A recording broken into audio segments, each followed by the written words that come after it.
But you serve as.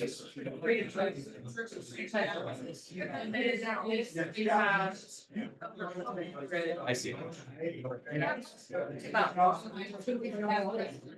I would really love to hear that, only because I've always had franchises in the back of my mind, and I'd love to hear from him out there and talk to us about that, so. If that's something that I can sort of, for you guys, I'll get to it. Okay, well, I'm gonna grab some here. Yes, please.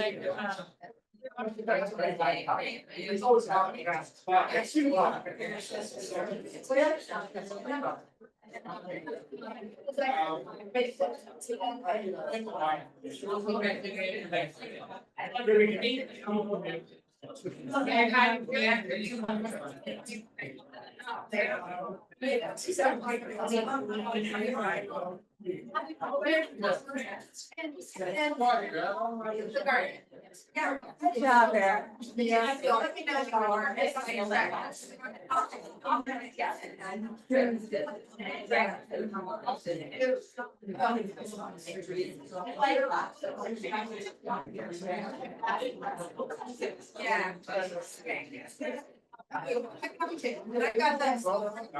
You're good there. Thanks, thanks, Gary.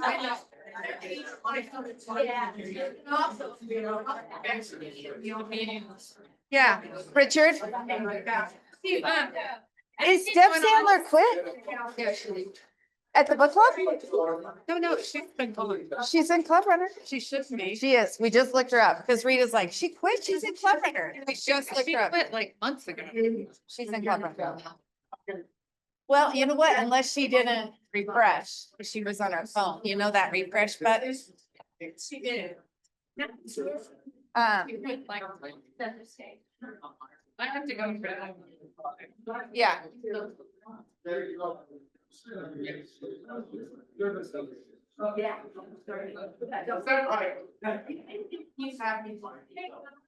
Hey, did you send that to my grandma?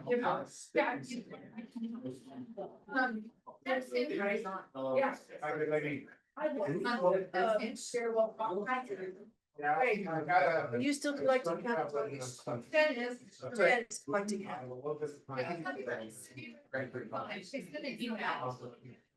Okay. Took her off the. One thing that I didn't. Yeah.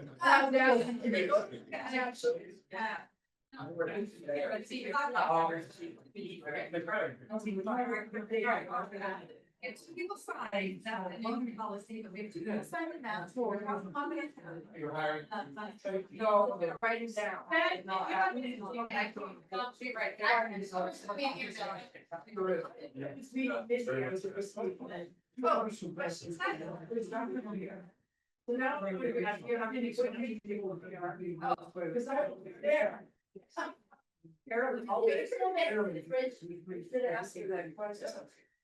Uh-oh. Uh-oh, uh-oh.